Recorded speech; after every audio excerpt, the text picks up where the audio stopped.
Thank you, Deputy Speaker, and I move the amendment as circulated in my name. Deputy Speaker, there's no doubt that there are significant and systemic issues with the quality of education provided at many institutions in this country, and this bill may well improve the integrity of education for secondary and tertiary international students in Australia. However, it also reflects a disappointing failure by the Albanese government to withstand Peter Dutton's negative politicking on immigration numbers. This failure places our tertiary education sector in particular.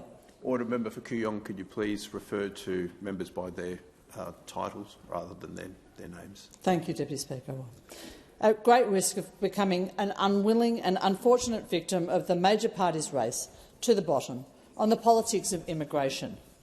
The bill proposes several measures which could damage the tertiary education sector, including the arbitrarily set enrolment caps for individual courses and providers. The bill gives the minister extraordinary powers to suspend or cancel courses for international students without consultation. There are limited accountability provisions and avenues for appeal. Institutions have no rights to a merits review. Now, we're told that the minister will exercise these extraordinary powers only in extraordinary circumstances, and that may well be true of this minister, but we have no guarantees regarding his potential successors.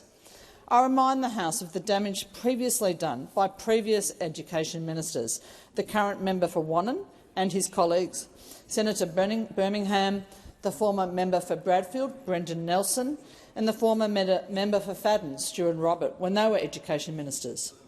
The Shield review of their political interference in the education sector found that the negative consequences of the perception, just the perception of arbitrary intervention, have been significant, both within Australia and with our international partners. This legislation could well be no different. Australian universities have already experienced a long-term decline in government investment, particularly in infrastructure and in research and development. They are now reliant on tuition fees from full fee-paying international students. Whether or not we like this, the responsibility for that fact has to be laid at the feet of governments which have, for decades, underfunded student placements as well as research and development.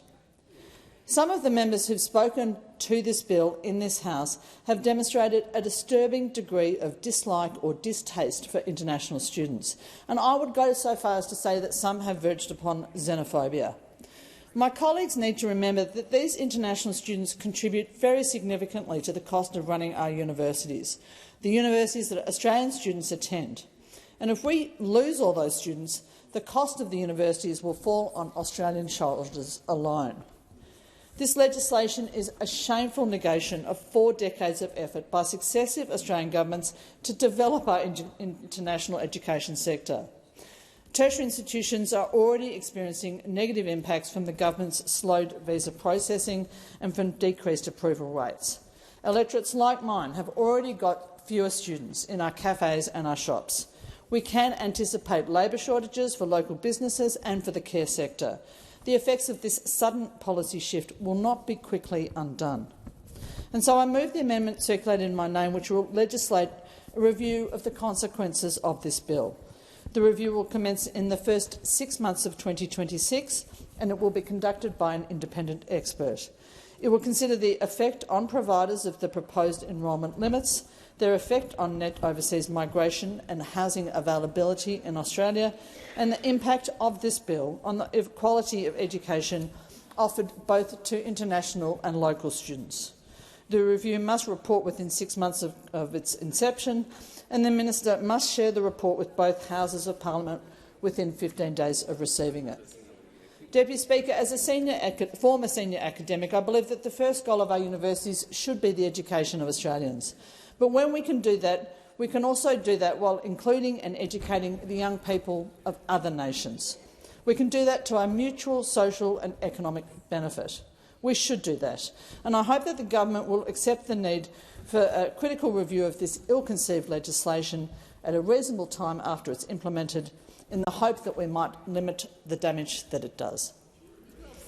I thank the honourable member for Kooyong. The question is that the amendment be agreed to, and I call the minister. Thank you, Deputy Speaker. Can I thank the member for Kooyong for her amendment and indicate the government will support this amendment. I've said consistently throughout the debate that I'm very keen to work with the sector to make sure that we get the design of this legislation right. Once implemented, it's important that we monitor the impact of the legislation and how the reforms are working, how they're operating.